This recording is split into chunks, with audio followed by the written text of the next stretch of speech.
Last lecture में हमने देखा कि मोशन एक रिलेटिव कॉन्सेप्ट है, यानी कि मोशन को डिस्क्राइब करने के लिए हमें एक रेफरेंस की ज़रूरत होती है जो फ्रेम ऑफ रेफरेंस कहलाता है। फ्रेम ऑफ रेफरेंस की दो टाइप्स हैं, इनर्शियल फ्रेम ऑफ रेफरेंस और non inertial frame of reference.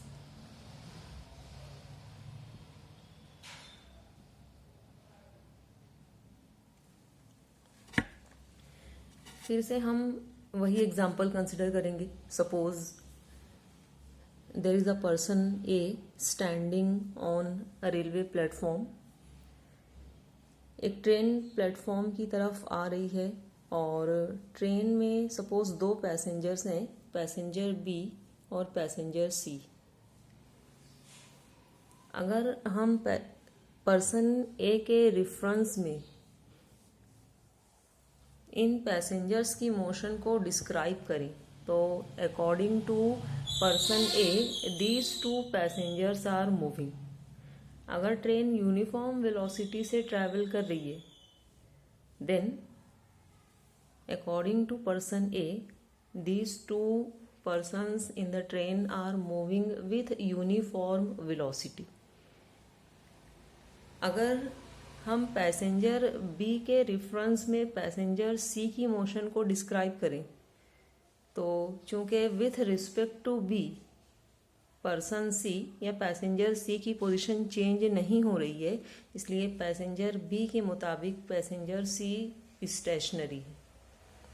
Passenger ए के मुताबिक पैसेंजर सी मूव कर रहे यूनिफॉर्म वेलोसिटी से, कांस्टेंट वेलोसिटी से, और पैसेंजर बी के मुताबिक पैसेंजर सी स्टेशनरी। तो यहाँ पर जो रेफरेंस हम यूज़ कर रहे हैं, पर्सन ए जो कि ग्राउंड पर खड़ा हुआ है, प्लेटफॉर्म पर है, स्टेशनरी है, और पर्सन बी जो यूनिफॉर्म वेलोसिटी से मूव कर रहे हैं, इन दोनों के मुताबिक हमने पर्सन सी की मोशन को डिस्क्राइब किया। पर्सन ए के मुताबिक ये यूनिफॉर्म वेलोसिटी से मूव कर रहे हैं, जबकि पर्सन बी जो कि खुद ही यूनिफॉर्म वेलोसिटी से मूव कर रहे हैं, इसके मुताबिक पैसेंजर सी स्टेशनरी है। तो ये दो रेफरेंसेस पर्सन ए और पर्सन बी के, ये जो फ्रेम ऑफ रेफरेंसेस हैं, ये इनर्शियल फ्रेम ऑफ रेफरेंसेस कहलाते हैं।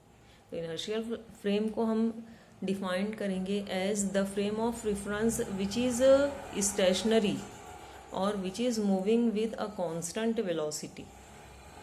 पर्सन ए से attached frame of reference stationary है, पर्सन ए ग्राउंड पर है, प्लेटफॉर्म पर है, स्टेशनरी है, इसलिए पर्सन ए से रिलेटेड फ्रेम ऑफ रेफरेंस को हम स्टेशनरी कंसिडर करेंगे। जबकि पर्सन बी ये यूनिफॉर्म वेलोसिटी से मूव कर रहे हैं, क्योंकि ट्रेन मूव कर रही है यानी पर्सन बी मूव कर रहे विथ यूनिफॉर्म वेलोसिटी, तो पर्सन बी से attached frame of reference uniform velocity से मूव कर रहे। तो इन दो फ्रेम ऑफ रेफरेंसेस को हम इनर्शियल फ्रेम ऑफ रेफरेंस कहेंगे। अ frame of reference which is stationary और which is moving with uniform velocity, which is moving with constant velocity, ऐसा frame of reference inertial frame of reference कहलाता है।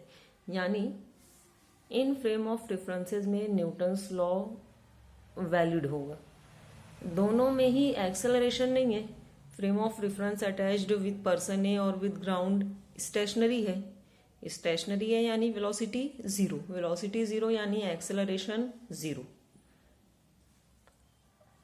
Person B से attached frame of reference constant velocity से move कर रहे, train constant velocity से move कर रही है, उतनी ही वेलोसिटी से पर्सन बी भी मूव कर रहे, तो पर्सन बी की वेलोसिटी कांस्टेंट है, so this frame of reference is moving with constant velocity. तो इस फ्रेम का एक्सेलरेशन कितना होगा? Again it will be zero, velocity constant है यानी एक्सेलरेशन जीरो। तो अगर फ्रेम ऑफ रेफरेंस स्टेशनरी है यानी वेलोसिटी जीरो है तो एक्सेलरेशन फ्रेम ऑफ रेफरेंस का जीरो होगा। अगर frame of reference constant velocity से मूव कर रहा है तो उस फ्रेम का एक्सेलरेशन जीरो होगा। एक्सेलरेशन ज़ीरो है, यानी कोई फोर्स एक्ट नहीं हो रहा है, no force no acceleration. Newton का फर्स्ट लॉ है, नो फोर्स नो एक्सेलरेशन। तो इन दो फ्रेम ऑफ रेफरेंसेस का एक्सेलरेशन ज़ीरो है, इसलिए इन फ्रेम ऑफ रेफरेंसेस को नॉन एक्सेलरेटेड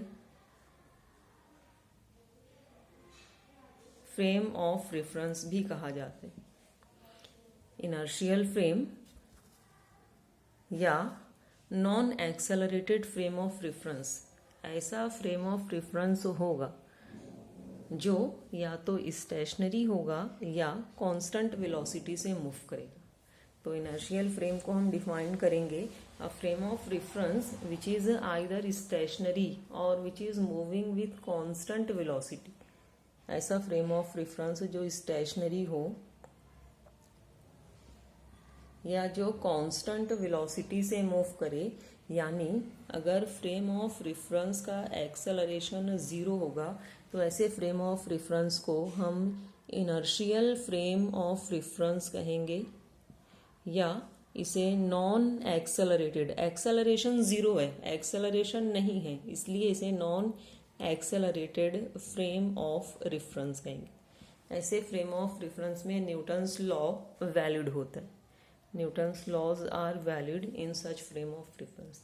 तो अभी जो हमने एग्जाम्पल देखी उसमें वो पर्सन जो ग्राउंड पर खड़ा हुआ है वो स्टेशनरी है, स्टैंडिंग पोजीशन में स्टेशनरी है, यानी उस पर्सन से अटैच्ड फ्रेम ऑफ रेफरेंस की वेलोसिटी ज़ीरो है। फ्रेम ऑफ रेफरेंस स्टेशनरी है, वेलोसिटी ज़ीरो। दूसरा पैसेंजर जो ट्रेन में मूव कर रहा है, passenger B with constant velocity, उस ट्रेन का frame of reference constant velocity से मूव कर रहे, इसलिए उसका एक्सेलरेशन भी ज़ीरो है। इसलिए ग्राउंड का फ्रेम ऑफ रेफरेंस और वो ट्रेन जो कांस्टेंट वेलोसिटी से मूव कर रही है उस ट्रेन का फ्रेम ऑफ रेफरेंस दोनों इनर्शियल फ्रेम ऑफ रेफरेंस होगा, रीजन दोनों में acceleration zero. Non inertial frame of reference कौन सा फ्रेम ऑफ रेफरेंस होगा जिसमें एक्सेलरेशन होगा, यही एग्जांपल हम कंसिडर करेंगे। लेकिन अगर ट्रेन कांस्टेंट वेलोसिटी से मूव नहीं कर रही है, इसकी बजाय अगर एक्सेलरेट कर रही है, फॉर एग्जांपल ट्रेन जब प्लेटफॉर्म पर आकर रुकेगी तो एक्सेलरेशन होगा मोशन में, वेलोसिटी कंटिन्यूअसली डिक्रीज होते जाएगी यानी एक्सेलरेशन होगा। या ट्रेन जब प्लेटफॉर्म को लीव करेगी तो एक्सेलरेट करेगी, वेलोसिटी ग्रेजुअली इंक्रीज होगी। तो इन दोनों ही केसेस में जो एक्सेलरेशन होगा इन द मूविंग ट्रेन ये नॉन ज़ीरो होगा। तो अगर एक्सेलरेशन फ्रेम ऑफ रेफरेंस का नॉन ज़ीरो है then that frame of reference is called non inertial frame of reference. या ये frame of reference accelerated frame of reference कहलाएगा, क्योंकि फ्रेम ऑफ रेफरेंस में एक्सेलरेशन है इसलिए ये एक्सेलरेटेड फ्रेम ऑफ रेफरेंस कहलाएगा। और Newton's law accelerated frame of reference में वैलिड नहीं होते। न्यूटन्स लॉ को अप्लाई करने के लिए हमें एक्स्ट्रा फोर्स को कंसिडर करना होता है, which we will see later. Now let us see types of forces.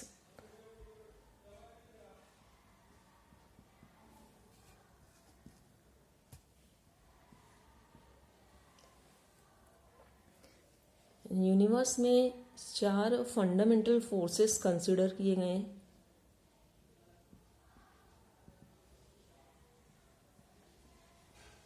इनमें से पहला फोर्स है ग्रेविटेशनल फोर्स,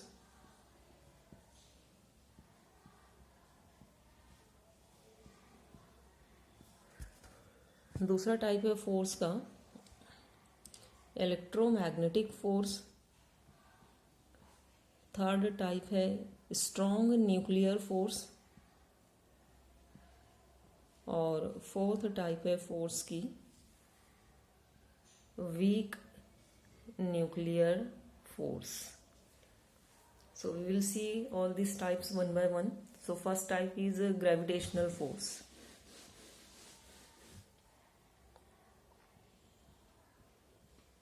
ग्रेविटेशनल फोर्स।